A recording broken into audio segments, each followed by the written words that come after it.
Dan Richards never planned on making intergalactic history. He was just a regular cargo pilot, running supplies between space stations and planets, trying to make enough credits to keep his old ship running. He wasn't a diplomat, a warrior, or some kind of explorer. He just wanted to do his job, get paid, and maybe enjoy a drink at the next port. But life had other plans. The trouble started when Dan landed on Dol Prime, a dusty, dimly lit planet at the edge of Gulka space. The Gulka were a strange species, tall, covered in thick chitinous plates, with too many eyes and mandibles that clicked when they spoke. To most of the galaxy, they were terrifying. Dan had heard stories about them, but he'd never met one in person. Unfortunately, today would be his first time. Dan had been hired to deliver a shipment of plasma coils to a Gulka outpost. It was supposed to be simple: land, unload, sign some documents, and leave. He didn't even have to talk much. But as he walked into the trade hall, something caught his eye. A Gulka female stood near the counter, her massive frame covered in dark green armor-like plating. Her mandibles twitched as she spoke with a clerk. Dan wasn't sure if he was staring because of curiosity or nerves. That was his mistake. The moment his eyes locked onto hers, the entire room went silent. The Gulka clerk stopped mid-sentence. The guards near the entrance stiffened. A worker carrying a crate nearly dropped it. Dan blinked, confused.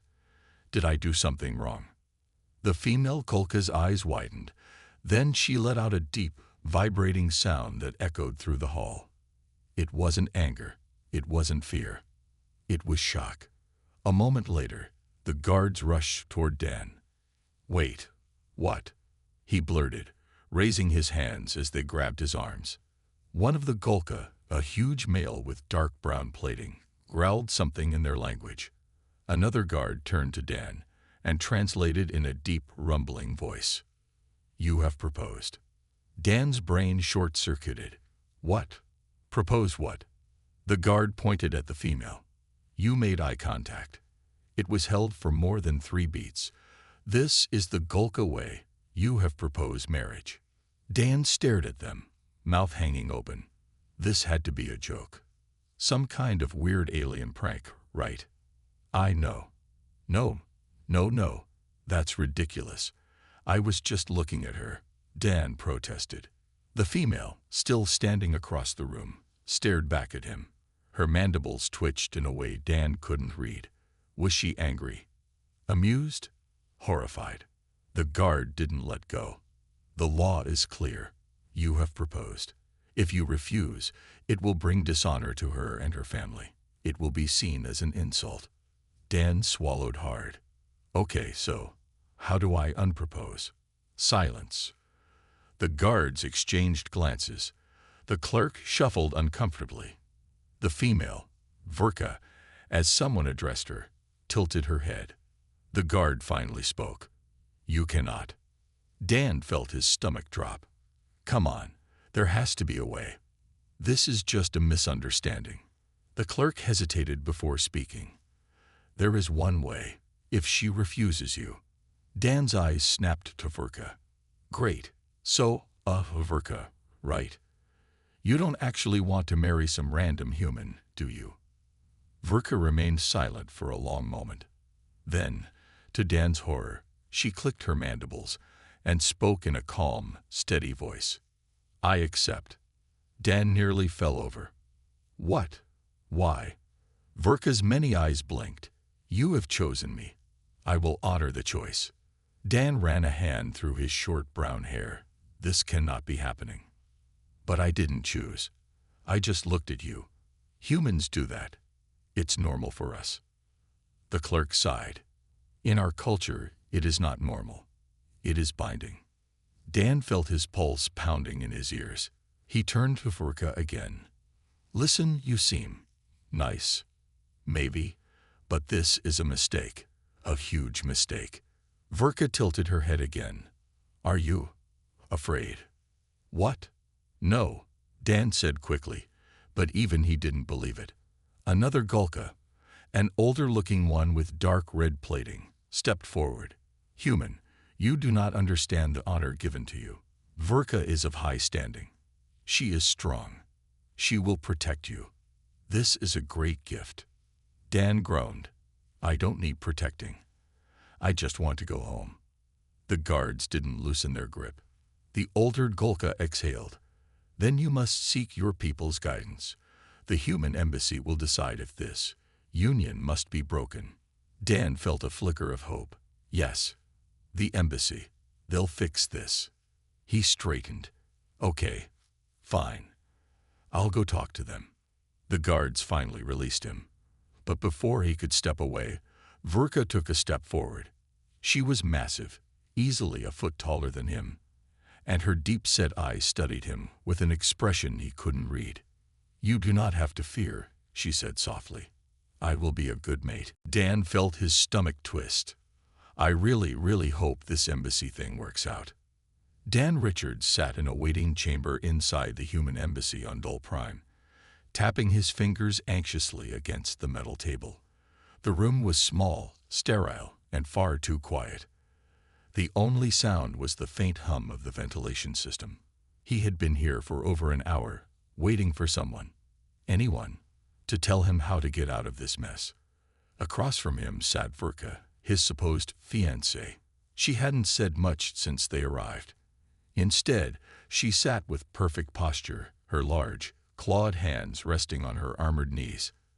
Every now and then, she glanced at Dan with those strange, deep-set eyes. Dan avoided looking directly at her. He had learned his lesson. A door finally slid open, and a middle-aged human man in a formal suit walked in, carrying a datapad. He looked tired, like someone who had dealt with one too many diplomatic headaches. His name tag read, Ambassador Hughes. Hughes sighed as he took a seat. All right, Richards, you want to tell me how in the name of Earth you managed to propose to a Golka noblewoman. Dan groaned. It wasn't a proposal. I just looked at her. That's it. I didn't say anything. I didn't give her a ring. I didn't. Hughes raised a hand. Yes, I've been briefed. Unfortunately, Golka culture doesn't care about your intentions. You held eye contact long enough to trigger a formal courtship bond. And now, the entire ruling council expects this marriage to happen. Dan rubbed his temples. Okay, so how do we undo it? Hughes exhaled through his nose. That's complicated. Dan didn't like the sound of that. Define complicated. The ambassador set his datapad down. The Golka are a proud species. Their traditions are ancient and very strict. If a suitor backs out of a proposal, it's considered a grave insult, not just to the bride, but to her entire clan. Dan's stomach twisted. So what happens if I back out? Hughes hesitated. At best, the Golka break off all trade agreements with humanity. At worst, well, some clans have been known to respond aggressively to dishonor. Dan's hands clenched into fists. You're telling me this could start a war? Hughes didn't answer right away. Instead, he glanced at Verka. It depends on her reaction. If she feels insulted, her family might demand some form of retribution. Dan turned to Verka, feeling desperate. Come on, you don't really want to marry me, right? You don't even know me. Verka's mandibles twitched. I do not need to know you. The bond has been made. It is our way. Dan groaned. But I'm human. I don't follow your way. Verka tilted her head. Then why did you look into my eyes? Dan threw his hands in the air. Because I didn't know it was a marriage proposal. The room fell silent. Hughes pinched the bridge of his nose, clearly thinking. Finally, he said, there is one way out of this, but it's risky. Dan leaned forward. I'll take anything. Hughes tapped on his datapad. According to Golka law, a proposal is only fully accepted once a courtship trial is complete. If Verka decides you are unworthy, she can reject the bond. That would allow you to walk away without insult. Dan's eyes lit up. So all I have to do is make her think I'm a terrible match. Verka's mandibles clicked. This would bring dishonor to me. Dan hesitated. He hadn't considered that. Hughes folded his arms. You'd have to be careful. If she feels humiliated, it could make things worse. You need to fail in a way that seems natural, not like you're insulting her on purpose. Dan nodded slowly. Okay, I can do that. He turned to Verka. So what exactly is a courtship trial? Verka straightened. A series of tasks to prove strength, wisdom, and compatibility. Dan frowned. Define strength. Verka's claws flexed. A test of combat. Dan paled. Oh, great. Hughes looked at him sympathetically. You might want to start training. Later that day, the first trial. The Golka courtship trials were held in a massive stone arena outside the city. The air was thick with dust, and the stands were filled with Golka spectators, all watching with intense curiosity. Word had spread that a human had entered a courtship trial, and apparently that was a big deal. Dan stood in the middle of the arena, sweat beading on his forehead. Across from him stood his opponent, a hulking Golka warrior, easily twice his size. His name was Gorda, and he looked like he could crush Dan with one hand. Verka stood on the sidelines, watching with interest. A Golka judge stepped forward and raised a hand. The first trial begins. The suitor must prove his strength. Dan gulped. I'm gonna die. The moment the judge dropped his hand, Gorda charged. Dan yelped and dove to the side, barely avoiding a crushing swing. The Golka were fast, too fast for their size. Dan scrambled to his feet, heart pounding. He couldn't win this fight. That was clear. But maybe he didn't have to. Dan dodged another attack, thinking fast. If he just let himself lose badly enough, Verka might decide he wasn't worth the trouble. But if he looked too weak, she might take pity on him instead. He had to fail strategically. Gorda lunged again. Dan ducked, then pretended to trip over his own feet. He went down hard, landing flat on his face. The crowd gasped. Gorda loomed over him, clearly confused. Dan groaned. Ow, my everything. The judge turned to Verka. Does the suitor pass? Verka studied Dan carefully. Her expression was unreadable. Then, to Dan's horror, she nodded. He does. Dan's eyes widened. What? Verka stepped forward. He is small, but he is clever. He fights with strategy rather than brute force.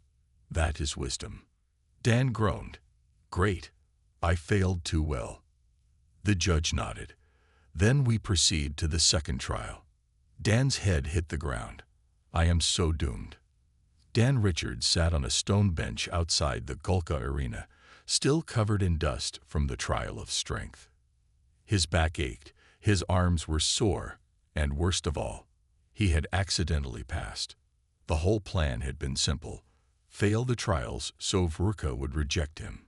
But instead of seeing him as weak, she saw him as clever. And now, instead of being one step closer to freedom, he was stuck. Dan let out a long sigh. Great, just great. Instead of failing, I just made myself look like a smart warrior. I should have just let that guy sit on me. Verka, sitting beside him, turned her head. You are displeased. Dan almost laughed. Yeah, that's one way to put it. He rubbed his face. Look, Verka, you seem like a good person, Golka, but I can't marry you. We're from different species. Our cultures are too different. This just won't work.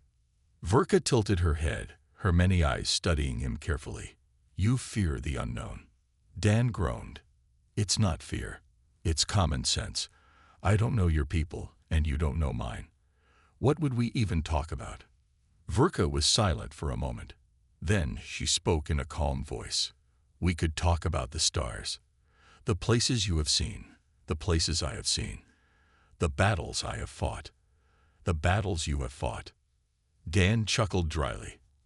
I don't fight battles. I transport cargo. Verka's mandibles twitched slightly, and yet you faced Gorda with no fear. Dan shook his head. Oh, trust me. There was plenty of fear. Before Verka could reply, a loud voice interrupted them. Human. Dan turned to see Ambassador Hughes striding toward him, looking extremely unhappy. The man's face was red, and he was gripping his data pad so tightly it looked like it might crack. Dan sighed. Oh boy, here we go. Hughes stopped in front of them and took a deep breath before speaking. Richards, do you have any idea how much trouble you're causing? Dan blinked. A little. Hughes pinched the bridge of his nose. You should have lost that fight. Badly. Dan threw his hands up. I tried. But apparently, falling on my face counts as clever battle strategy. Hughes turned to Verka. Honored warrior, are you absolutely certain you wish to continue this courtship? There is still time to reconsider. Verka straightened. I have made my decision. Hughes exhaled sharply. Of course you have. He looked at Dan. All right, listen carefully. The Golka Council of Elders is now involved. They see this as an opportunity to strengthen relations between our species. If you pass these trials and marry Verka, it could open up massive trade agreements between humanity and the Golka Empire. Dan's stomach twisted. Wait, are you saying that if I back out now, it could ruin a major diplomatic deal? Hughes gave him a tight nod. Exactly. If you insult Verka by rejecting her, the Golka might see humanity as dishonorable. It could set back relations by decades. Dan groaned and rubbed his temples. So I have two choices. Get married to a giant alien warrior or become the guy who destroyed human-Golka relations forever. That about sums it up, Hughes said. Dan let out a long sigh. I hate my life. Verka, who had been listening quietly, spoke. The second trial begins tomorrow. You must be ready. Dan looked at her warily. What's the next trial? Verka's mandibles twitched. A test of wisdom. Dan perked up. Wisdom? Oh, that's actually good. I can do wisdom. I just have to answer some questions or solve a puzzle, right? Verka's mandibles twitched again. Not exactly. Dan's stomach sank. Why do I feel like I'm not gonna like this? The second trial. A test of wisdom. The next day, Dan found himself standing in front of a massive stone pit. The sun was high, the air was dry, and hundreds of Golka spectators were watching in silence. Dan looked down into the pit and felt a wave of panic. At the bottom were three large creatures, each with thick, scaly hides, curved tusks, and massive claws. They looked like a cross between a rhino and a crocodile. Dan pointed at them. What are those? Verka stood beside him. They are Yalkora beasts. Dan swallowed hard. And I assume they're not friendly. Verka gave a slight nod. They are territorial and highly aggressive. Dan turned to the Golka judge, who stood nearby. And what exactly is the wisdom part of this trial? The judge raised a clawed hand and gestured toward the pit. You must retrieve the sacred stone from the center, without being harmed. Dan's eyes widened. Are you kidding me? The judge remained silent. Dan turned to Hughes. You're the ambassador. Say something. Hughes shrugged. This is their culture, Richards. You agreed to the trials. Dan groaned. I didn't agree. I just made eye contact. Verka stepped forward. You can refuse, but doing so will show weakness. Dan rubbed his face. Yeah, I get it. All right, fine. I'll figure something out. Taking a deep breath, he looked down at the beasts. He couldn't fight them. He wasn't strong enough. But maybe he could outthink them. Scanning the pit, he noticed something. The Yalkora weren't just randomly moving. They had patterns. Dan smirked. All right, big guys. Let's see how smart you really are. Dan Richards stood at the edge of the Yalkora pit, his heart pounding like a war drum. Below him, the three massive, armored beasts stomped around, their curved tusks glinting in the sunlight. Their thick, scaled hides looked like they could shrug off bullets, let alone anything he could throw at them. and somewhere in the middle of that death trap was the sacred stone he needed to retrieve.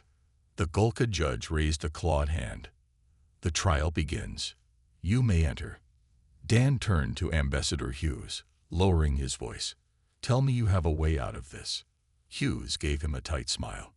"The way out is at the bottom of that pit." Dan let out a slow breath. "Fantastic." He turned to Verka, who watched him closely. "You're sure this is about wisdom, right? Not who can survive the longest before becoming Yalkora food." Verka tilted her head. "Wisdom is not only in the mind. It is in the actions, the choices." Dan sighed. "Right. No pressure then." With the entire Gulka crowd watching, he stepped forward and climbed down the rough stone wall of the pit. The further he descended, the stronger the smell of the Yalkora became, a mix of wet earth, musk, and something rotten. He landed softly on the dusty ground, knees bent, staying low. The beasts were only a few meters away, but they hadn't noticed him yet. They were slowly pacing, their heads low, sniffing at the air. Dan's brain went into problem-solving mode. He wasn't faster than these things. He wasn't stronger. And he definitely wasn't going to fight them. That meant he had to be smarter. Step 1. Understanding the enemy. Dan crouched and studied the creature's movement patterns. They weren't wandering randomly. They were territorial, marking specific areas as their own. The largest one, a beast with deep scars across its snout, seemed to be the leader. It took slow, heavy steps, occasionally grunting at the other two. The other two followed its movements, almost like guards. Dan squinted. The sacred stone was resting in a small clearing between two jagged rocks. The beasts were circling around it, but never directly over it. That's it. They weren't guarding the stone. They were avoiding it. Step 2. The plan. Dan took a deep breath. He needed to move quietly. No sudden movements. No running. Slowly, he picked up a small rock and tossed it toward the far side of the pit. It clattered loudly against the stone wall. The reaction was instant. The largest Yalkora let out a deep, rumbling growl and turned toward the noise. The other two followed, stomping toward the sound. Dan moved. He crept forward, each step slow and steady, keeping his eyes on the beasts. The moment they turned their backs, he darted toward the sacred stone. His heart hammered as he reached down and grabbed the smooth red gem. It was warm to the touch, almost like it was alive. Step 3. Getting out. Dan barely had time to enjoy his success before the largest Yalkora sniffed the air and turned its head. Dan froze. The beast's small black eyes locked onto him. Oh no! The Yalkora roared and charged. The ground shook with every step. Dan spun and ran for his life. The crowd above roared with excitement. Verka leaned forward, mandibles twitching. Clever. Dan, meanwhile, was panicking. He sprinted toward the stone wall, but he knew he wouldn't make it in time. The Yalkora were too fast. He needed one more trick. As he ran, he reached into his pocket and pulled out his emergency flare. He had barely remembered it was there, leftover from his cargo transport days. Without thinking, he flicked it on and tossed it to the ground. A blinding red light flared to life, crackling and spitting sparks. The charging Yalkora skidded to a stop. Its tiny black eyes blinked, confused. It let out a deep huff, sniffing at the strange light. Dan didn't wait to see what happened next. He jumped, grabbed onto the stone wall, and scrambled up as fast as he could. The crowd cheered as he pulled himself over the edge, panting and drenched in sweat. Hughes clapped him on the back. "Well, Richards, I have to admit, I didn't think you'd make it." Dan rolled onto his back, still breathing heavily. "Neither did I." The Gulka judge stepped forward. The human has retrieved the stone without harm. He has passed the trial of wisdom. The crowd erupted in approval. Dan groaned. "I was really hoping to fail this one." Verka stepped closer, looking down at him. "You were smart. You did not fight when fighting was unwise. You use the enemy's instincts against them. That is true wisdom. Dan covered his face with his hands. I hate how this keeps working. Hughes sighed. Well, congratulations, Richards. You're one step closer to marriage. Dan let out a long, miserable groan. Later that night, the unexpected conversation. Back at the human embassy, Dan sat at a table across from Verka, nursing a cup of water. He had survived the trials so far, but the next one was still ahead. Verka studied him. You are different from what I expected. Dan raised an eyebrow. Let me guess, you thought humans were weak. Verka shook her head. No, I thought you would fight like a Golka. But you fight like a human. It is interesting. Dan sighed. Yeah, well, I wish it wasn't so impressive. I'm still trying to get out of this. Verka was silent for a moment. Then she said, Why do you fear this bond so much? Dan stared at her. Because we're not the same. I don't belong in your world, and you don't belong in mine. Verka's mandibles twitched. Perhaps, but perhaps we are more alike than you think. Dan sighed. I really hope not. Verka tilted her head. The next trial is one of honor. I wonder how a human will face it. Dan groaned. I don't even want to know. Dan Richards sat on a stone bench in the Golka War Hall, staring at the flames flickering in the large metal braziers. His body still ached from the last trial, but at least he wasn't chased by monsters this time. Verka sat beside him, her many black eyes studying him carefully. You do not seem eager for the next trial. Dan let out a tired laugh. Oh, what gave it away? The sighing, the slumped shoulders. Verka's mandibles twitched in amusement. You have faced each trial with reluctance, yet you passed them all. Perhaps this is your way of showing strength. Dan shook his head. Nope, just dumb luck. Before Verka could respond, the Golka judge entered the hall, flanked by two warriors in ceremonial armor. The room fell silent. The third trial is the trial of honor, the judge announced, his deep voice echoing through the chamber. The human must prove he understands the value of a warrior's word, of loyalty, and of sacrifice. Dan leaned toward Hughes, whispering, Okay, this one sounds better than fighting monsters. Hughes didn't look convinced. Don't assume anything, Richards. The judge continued. The trial will be simple. The human must defend another's honor. He will face an accusation, and he must speak with truth and strength. Dan blinked. Wait, that's it. Just talk. Verka's mandibles twitched. Words hold power among the Golka. If you fail, it is the same as being dishonored. Dan sighed. All right, fine. What do I have to do? The judge motioned, and another Golka warrior stepped forward. A massive armored alien with deep scared plates across his chest. His posture was rigid, his eyes cold. This is Chervil, a warrior of high standing. He has been accused of betrayal in battle. You must defend him or condemn him. Dan's stomach dropped. Wait, what? The judge ignored him. The evidence has been presented. The accusation is strong. If you believe him innocent, you must convince us all. If you believe him guilty, you must say so. But know this, your decision will affect not only this warrior, but also your own honor. Dan stared at the massive warrior. And what if I say nothing? Verka answered. Then you are without honor. Dan groaned. Great. No pressure. The accusation. A smaller Golka warrior stepped forward. His red armor gleamed under the firelight.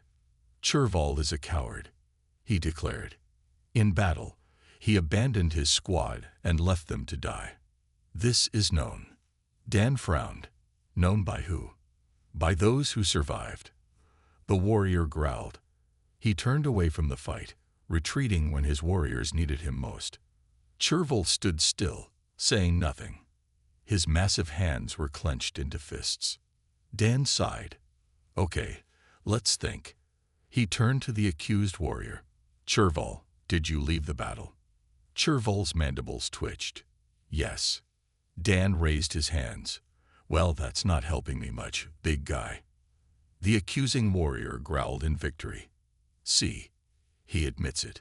Dan frowned. Hold on. Why did you leave? Chervol was silent for a moment, then finally spoke. Because my commanding officer ordered a retreat. I followed orders. Dan narrowed his eyes. But the others didn't. No, they disobeyed and fought on. Dan turned back to the accuser.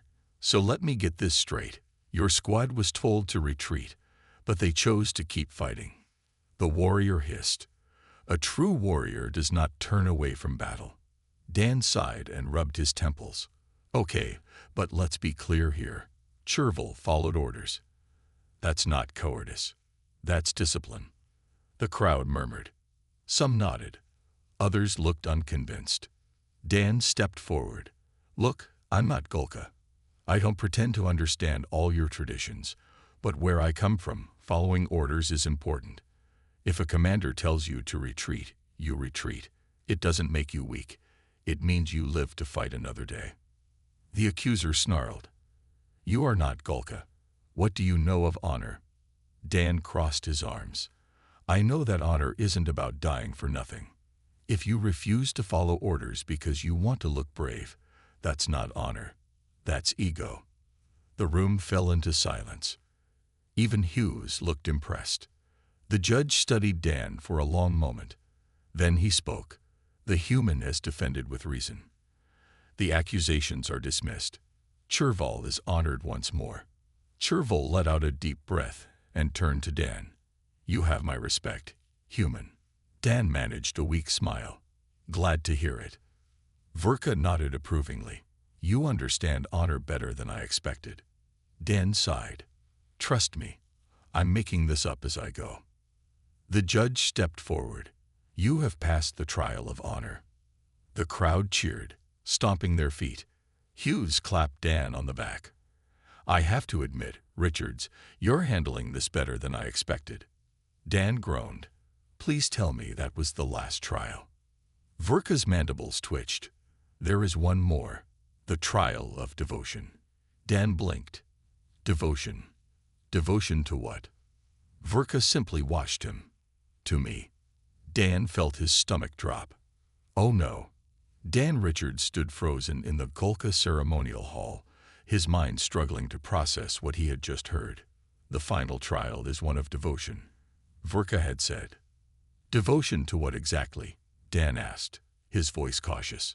To me, Verka answered simply. Dan blinked. Yeah, see, that's what I was afraid of. The Golka judge stepped forward, his piercing gaze settling on Dan. The trial of devotion is sacred. It is not about combat, not about wisdom, not about honor. It is about commitment. Dan shifted uneasily. Look, I don't want to disrespect your traditions, but I really didn't sign up for this whole marriage by accident thing. The judge nodded. Then prove it. Prove that your words and actions align.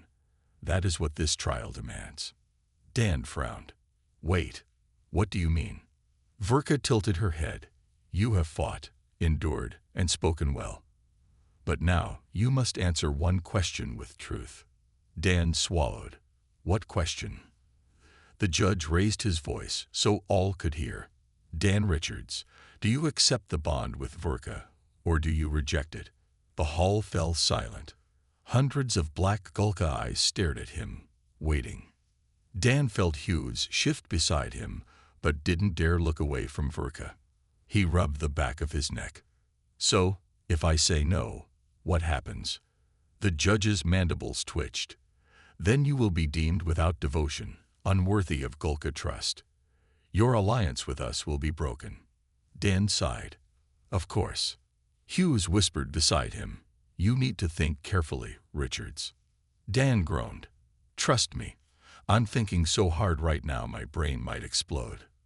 Verka watched him calmly.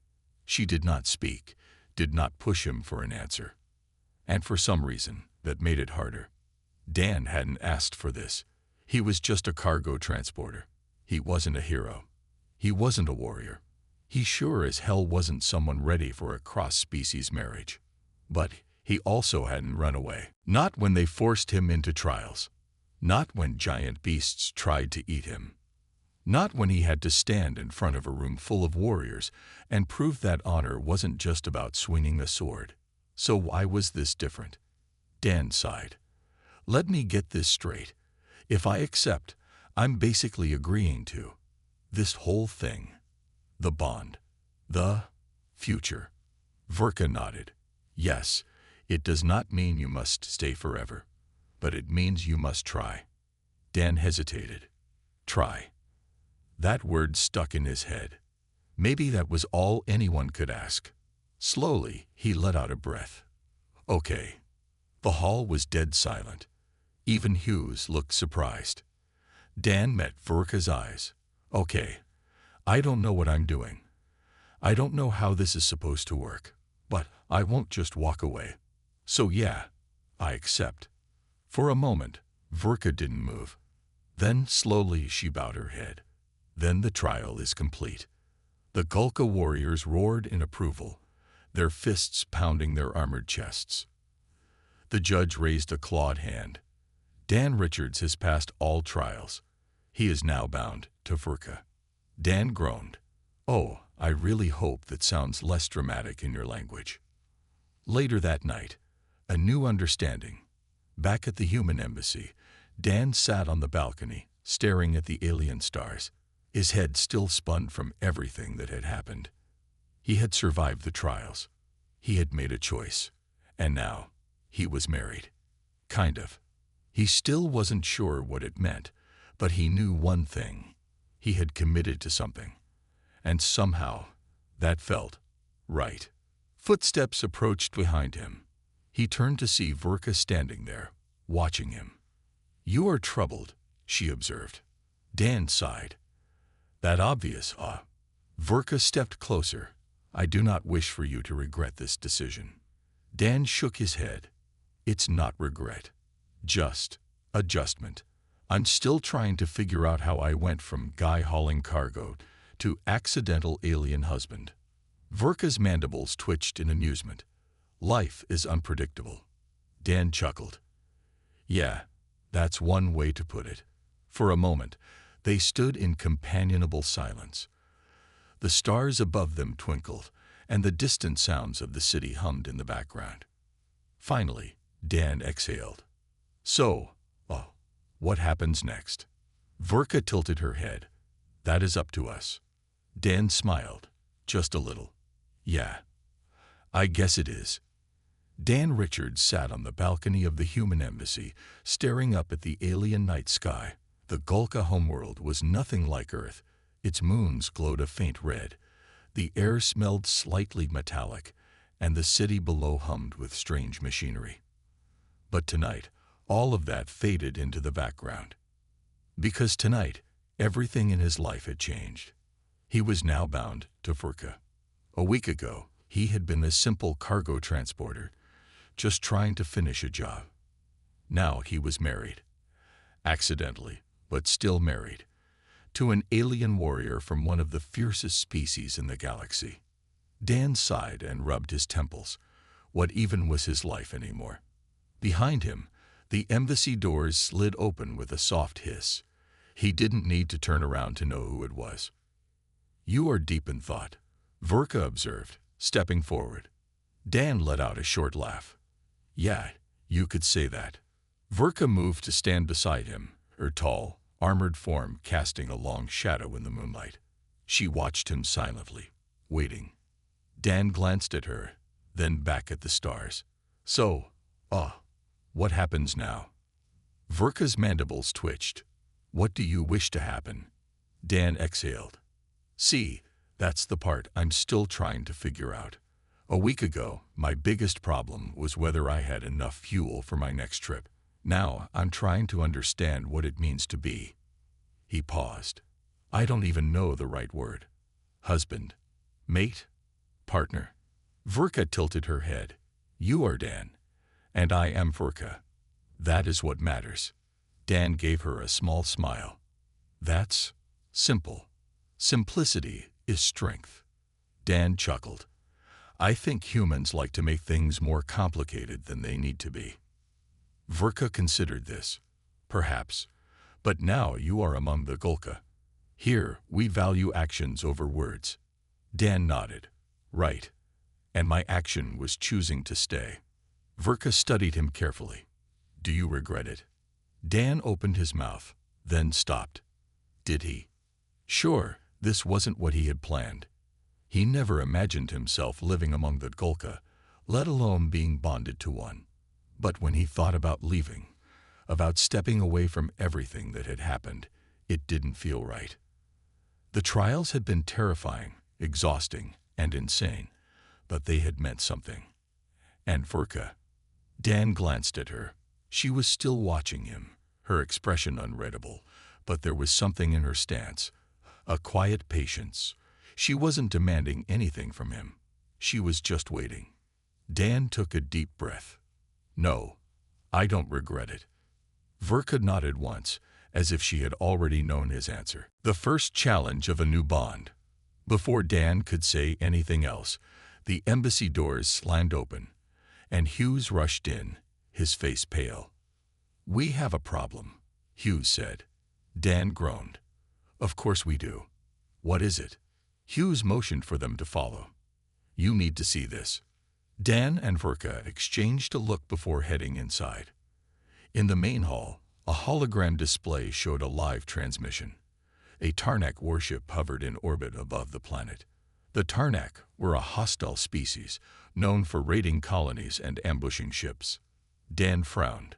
What do they want? A human officer at the control station turned. They're demanding to speak with the human who bonded with the Golka warrior. Dan stiffened. Oh, that's me, isn't it? Yeah, Hughes said grimly. Dan exhaled. Great, just great. A dangerous offer. Minutes later, Dan and Verka stood in front of a large communication screen as the Tarnak captain appeared. The alien had sharp, reptilian features and golden eyes that gleamed with amusement. Human. The Tarnak captain said, his voice smooth. You have done something interesting. Dan crossed his arms. Yeah, I've been hearing that a lot lately. The Tarnak chuckled. The Golka and the Tarnak have been rivals for centuries. But now, a human has bonded with a Golka warrior. This is unusual. Dan raised an eyebrow. And? The Tarnak captain leaned forward. The Tarnak do not wish for war with the humans, but this new bond of yours, this alliance, it changes things. We must know where your loyalties lie. Dan felt a chill run down his spine. You want me to choose between humans and the Golka? Yes, the Tarnak said. If you side with the Golka, then humans will be seen as their allies, and their enemies will become yours. Dan glanced at Verka. She stood tall and unwavering, her black eyes locked on the Tarnak captain. She would not beg him to stay. She would not ask for his loyalty, because that wasn't the Golka way. Dan took a deep breath. Then he looked at the Tarnak captain and said, I made my choice the moment I passed the trials. The Tarnak's eyes narrowed. Then you stand with the Golka. Dan glanced at Verka, then back at the screen. Yeah, he said. I do. The Tarnak stared at him for a long moment. Then he smiled, a dangerous, knowing smile. Then we shall see if your bond is strong enough to withstand the storms to come. The screen flickered off. Dan turned to Hughes. That went well, right? Hughes sighed. I think you just dragged humanity into a political mess bigger than we ever wanted. Dan winced. Oops. Verka placed a clawed hand on his shoulder. You chose honor. That is never wrong. Dan sighed. Yeah, but I have a feeling life just got a lot more complicated. A future unwritten. As the embassy returned to normal operations, Dan and Verka stepped out onto the balcony once more. Dan let out a deep breath. So, looks like we're in this together now. Verka nodded. Yes, and we will face whatever comes, side by side. Dan chuckled. Well, at least I won't be bored. Verka's mandibles twitched in amusement. No, you will not. Dan looked up at the alien stars, feeling something strange. Not fear, not regret. Something else. Something like belonging. And for the first time in his life, he realized, maybe, just maybe, he had finally found where he was meant to be.